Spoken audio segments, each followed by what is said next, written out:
Hi! Today we're going to read a little more of the book called Ramona the Pest. Remember, we're still working on chapter 1, which was called Ramona's Great Day. Ramona just got a disappointment and found out that she was not really getting a present from Miss Binney, that she misunderstood. Now the class is going outside to play a game called Gray Duck.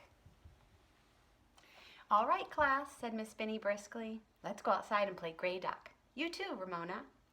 Gray Duck turned out to be an easy game, and Ramona's spirits recovered quickly from her disappointment.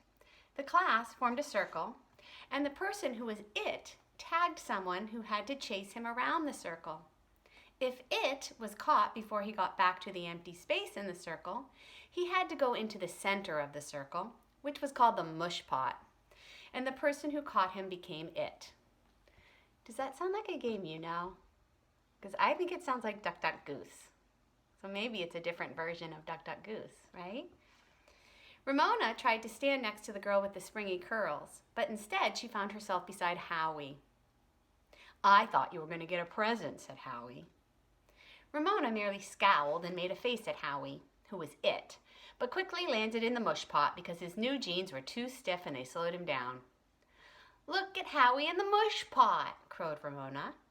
Howie looked as if he were about to cry, which Ramona thought was silly of him. Only a baby would cry in the mush pot.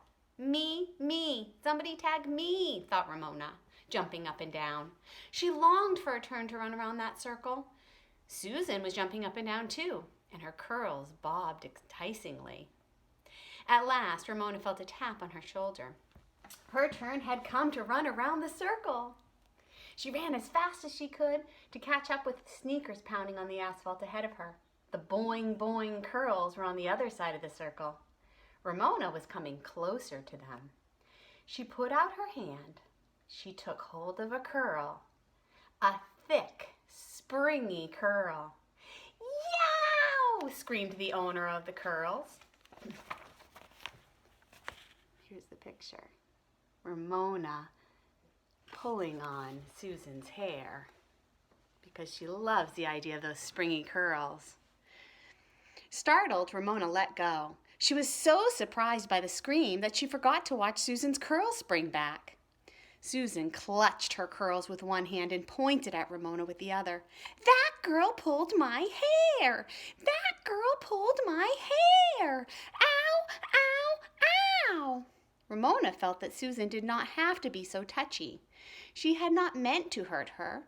She only wanted to touch that beautiful, springy hair that was so different from her own straight brown hair. "Ow, ow, ow!" shrieked Susan, the center of everybody's attention. "Baby," said Ramona. "Ramona," said Miss Binney, "in our kindergarten we do not pull hair." "Susan doesn't have to be such a baby," said Ramona. "You may go sit on the bench outside the door while the rest of us play our game," said Miss Binney to Ramona. Ramona did not want to sit on any bench. She wanted to play Gray Duck with the other kids in the class. "No," said Ramona, preparing to make a great big noisy fuss. "I won't."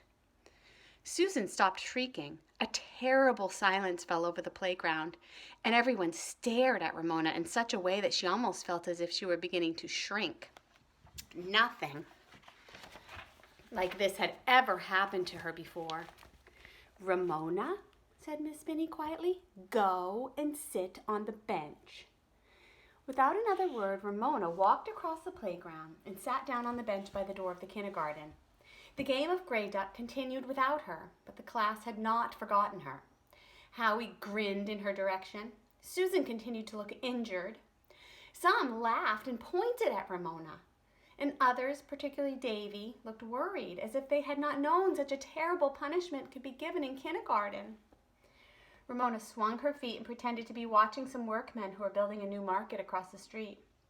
In spite of the misunderstanding about the present, she wanted so much to be loved by her pretty new teacher. Tears came into Ramona's eyes, but she would not cry. Nobody was going to call Ramona Quimby a crybaby, never. Next door to the kindergarten, two little girls about 2 and 4 years old peered solemnly through the fence to Ramona. "See that girl?" said the older girl to her little sister. She's sitting there because she's been bad." The 2-year-old looked awed to be in such presence of such wickedness. Ramona stared at the ground. She felt so ashamed. And when the game ended, the class filed past Ramona and into the kindergarten. "You may come in now, Ramona," said Miss Binney pleasantly. Ramona slid off the bench and followed the others. Even though she was not loved, she was forgiven, and that helped. She hoped that learning to read and write would come next. Inside, Miss Binney announced that the time had come for rest. This news was another disappointment to Ramona, who felt that anyone who went to kindergarten was too old to rest. Miss Binney gave each child a mat in which there was a picture that matched a picture on their cupboard door, and he told him or her where to spread their mat on the floor. And when all 29 children were lying down, they did not rest. They popped up to see what others were doing. They wiggled. They whispered. They coughed. They asked, "How much longer do we have to rest?" "Shh," said Miss Binney in a soft, quiet, sleepy voice. "The person who rests most quietly will get to be the wake-up fairy." "What's the wake-up fairy?" demanded Howie, bobbing up. "Shh," whispered Miss Binney. "The wake-up fairy tiptoes around and wakes up the class with a magic wand. Whoever is the fairy wakes up the quietest resters first." Ramona made up her mind that she would get to be the wake-up fairy, and then Miss Binney would know that she was not so bad after all. She lay flat on her back with her hands tight at her sides. The mat was thin and the floor was hard, but Ramona did not wiggle. She was sure she could be the best rester in the class because she could hear others squirming around on their mats. Just to show Miss Binney she really and truly was resting, she gave out a little snore. Not a loud snore, but a delicate snore, to prove what a good rester she was. A scatter of giggles rose up over the class, followed by several other snores less delicate than Ramona's. They led to more and more less and less delicate snores until everyone was snoring except the few who did not know how to snore. They were giggling. Miss Binney clapped her hands and spoke in a voice that no longer sounded soft and sleepy. "All right, boys and girls," she said, "this is enough. We do not snore or giggle during rest time." "Ramona started it," said Howie. Ramona sat up and scowled at Howie. "Tattletale," she said in a voice of scorn. Across Howie, she saw that Susan was lying quietly with her beautiful curls spread out on her mat and her eyes screwed shut tight. "Well, you did," said Howie. "Children," Miss Binney's voice was sharp, "we must rest so that we will not be tired when our mothers come to take us home." "Is your mother coming to take you home?" Howie asked Miss Binney.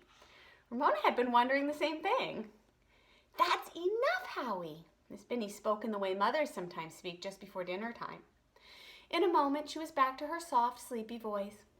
"I like the way Susan is resting so quietly," she said. "Susan, you may be the wake-up fairy and tap the boys and girls with this wand to wake them up." The magic wand turned out to be nothing but an everyday yardstick.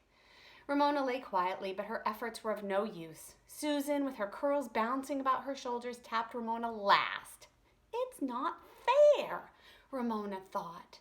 She was not the worst rester in the whole class. Howie was much worse. The rest of the morning went quickly. The class was allowed to explore the paints and the toys, and those who wanted to were allowed to draw with their new crayons. They did not, however, learn to read and write, but Ramona cheered up when Miss Binney explained that anyone who had anything to share with the class could bring it to the next day for show and tell.